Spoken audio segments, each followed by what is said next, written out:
Bom dia, turma! Tudo bem com vocês? Hoje nós vamos aprender um conteúdo muito importante. Eu digo que os verbos, eles são o coração do português, porque tudo no português envolve verbos. Vamos lá? Então, os verbos são palavras que podem expressar três ideias diferentes: ação, estado ou fenômeno meteorológico. O que significa isso? Significa que tudo que a gente faz, correr, pular, estudar, cantar, brincar, rir, sonhar, chorar, tudo aquilo que a gente faz, essas palavras responsáveis por essas ações são os verbos. Além disso, eles também dizem como a gente está. O verbo estar, permanecer, continuar, estou bem, fiquei triste, permaneço feliz, continuo tranquila. Então, observem que além deles falar tudo que a gente faz, eles ainda falam como a gente está ou como a gente é. E eles também indicam todos esses fenômenos naturais: chover, trovejar, amanhecer, entardecer. Dificilmente a gente vai falar uma frase sem utilizar no mínimo um verbo. Muitas vezes a gente utiliza muitos verbos em apenas uma frase. Então, o verbo é a palavra indispensável na organização do período, na organização da nossa frase. Por que a gente chama de período? Se tem mais de um verbo, a gente vai chamar de período. Então, coloquei alguns exemplos ali: patinar, falar, demorar, adormecer, fazer, cair, sair, imprimir, chover, sofrer, ser. Então, observem aí, coloquei algumas ações, chorar, estudar, correr, sorrir. Tudo que a gente faz, a gente está utilizando um verbo.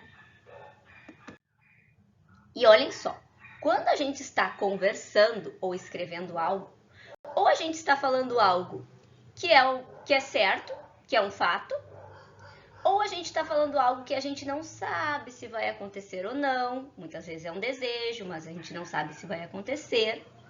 Ou a gente está dando uma ordem, fazendo um pedido. Então, isso se chama os modos verbais. A gente diz que os verbos eles possuem três modos. Primeiro modo, indicativo, que ele é utilizado para indicar uma realidade, um fato que eu estou falando, que aconteceu. Então, os verbos conjugados no modo indicativo expressam ações de forma clara e precisa. Olhem os exemplos. Ele vai à festa amanhã.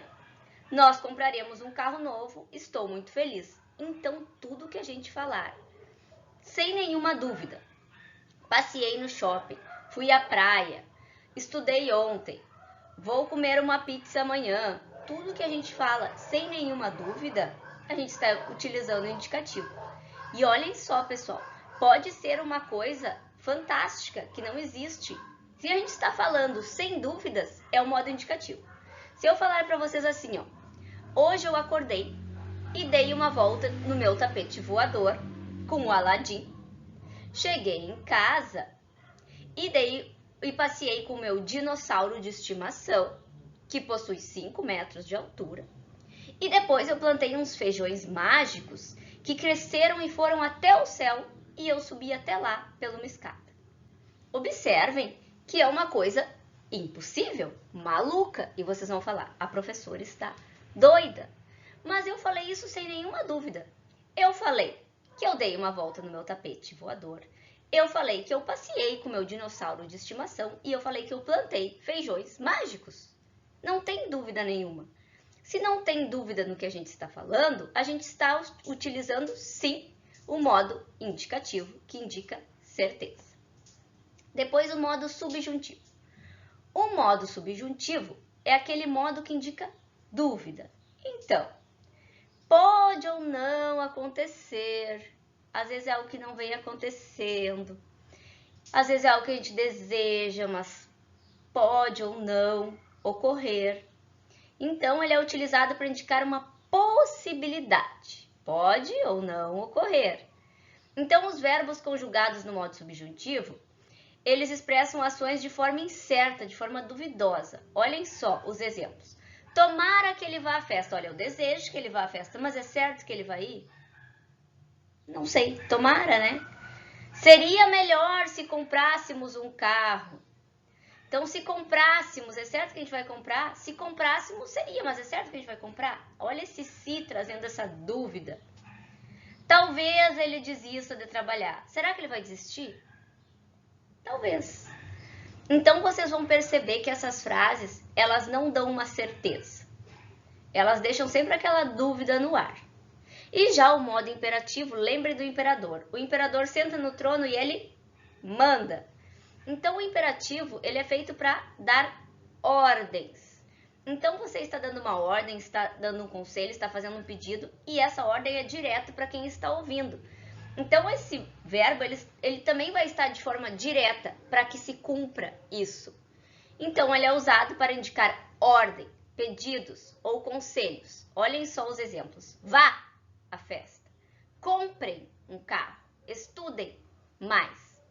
Então, observe que ele é direto para quem é voltado esse pedido, essa ordem. E os verbos sempre vão estar assim, pessoal. Ame, veja, viaje, pense, estude. Ele é direto. É uma ordem bem direta para ser cumprida. Entenderam? Tem mais um detalhe sobre os verbos que vamos ver hoje. A conjugação dos verbos. Esse conteúdo é bem tranquilo, vocês vão ver que é bem fácil. Existe a primeira, a segunda e a terceira conjugação. Então, a primeira conjugação são aqueles verbos que terminam em ar. Então, todos aqueles verbos que o final for ar, cantar, amar, sonhar, estudar, pescar, pular, andar, todos que o finalzinho for ar são da primeira conjugação. Segunda conjugação.